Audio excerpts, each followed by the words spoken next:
Tempelhof and its future is a pretty hot topic when it comes to urban development and densification. A quick media scan reveals reaction from all kinds of parties. This led us believe that there is not one answer that satisfied the public realm yet. This also explains the presence of a participatory process about the location, which started in 2014 after the referendum that stopped all plans for the field.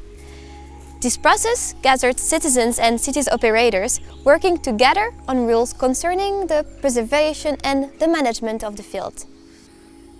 Next to this, the city of Berlin realized the Berlin Strategy for 2030, which focuses on the city's future, its strengths, new challenges, development prospects and priorities such as housing, city and green growing together, accessibility, stronger and smarter economy, neighborhood diversity, and which somewhat conflicts with the participation report.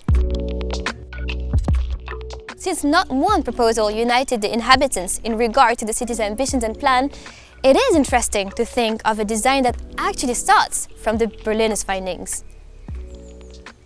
So when we look at the guidelines that came from the participation report, 8 of them can be translated into inspiring spatial qualities. With wishes to preserve the open meadow character as well as the main visual axis, entering the large landscape experience of a large free space. Openness wants Tempelhof to be a space for all people, and the needs of all user groups must be taken into account within the area between the taxiway and the outer ring. The Nature Conservation Guideline insists of the extreme protection of the open meadow landscape and its flora and fauna, as well as the urban climatic function of the field. The plan is targeting innovation in the field of culture, recreation, sport and exercise, but also encounter, interaction and integration. On and around the field, the diverse remaining of history must be experienced and protected. The use of the field should be characterized by respect for nature and history. Also, for any intervention that applies to the field or its building, it must be realized with high sustainability and innovation goals.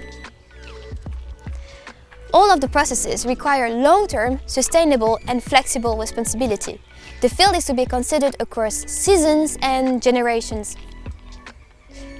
But let's rewind a second. Berlin counts 3.76 million people, and Tempelhof is about 303 hectares, which welcomes 1.6 million visitors per year, which means that 70,000 lucky fews are enjoying themselves on the field when the sun is out, in a space where freedom is really well proclaimed, but somehow pretty much fenced off, and furthermore adjacent to emergency housing and unused empty buildings.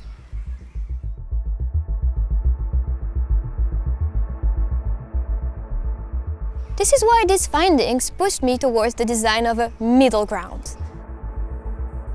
The participation process inspired me in many ways, but the city's expectations are real and urgent. More important, Tempelhof holds much more potential than it is currently used. This is why it must become a place of consensus, which serves the city as a whole. So 4 main elements participate to the urban consensus. The former airport building area is becoming a cultural hub.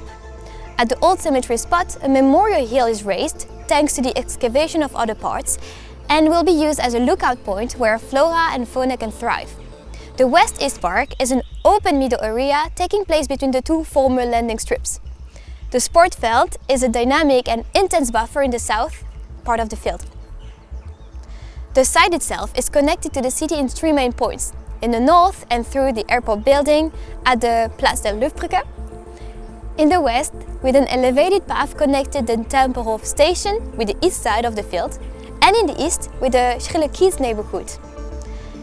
In total, there are 2 main park and ride areas where visitors and inhabitants can park their cars and use a shared e-car system which drives along the old taxiway and its new perpendiculars.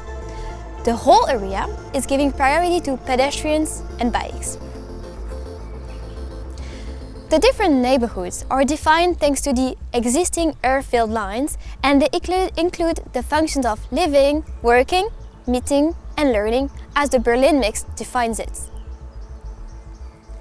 The building typologies echoes the inhabitants and the city wishes when it comes to a maximum of green spaces, limited building footprints and flexibility in uses and time. Nature holds, of course, a strong place in the strategy and serves the inhabitants and the visitors, as well as the fauna and the flora and, of course, the production of energy and the climatic function of the field. When we look at the junction between the airport building and its new urban fabric, new program, temporary or not, are added to the airport building, which itself will be transformed in a museum. Throughout the large cultural and event spaces, there will be ateliers, coffees, workshops, expos, fairs and festivals happening throughout the whole year. The place will be a vibrant and inspiring spot for Berliners and visitors, where everyone will be able to express themselves and participate to the creativity of the place. We could then wonder, how does it look to live in such a neighborhood? Based on the dimension of a standard building block, living, working, meeting and learning are finding their place within the former airport lines and these additional light mobility street networks. Public spaces, green spaces, pedestrian and cyclists are having priority over cars, which mainly happen through electric and shared systems. The goal is to find an exciting urban life, where the plinths are lively and made of a great diversity of functions, where every public square is unique and where it is safe to grow, play and meet at any time of the day or night.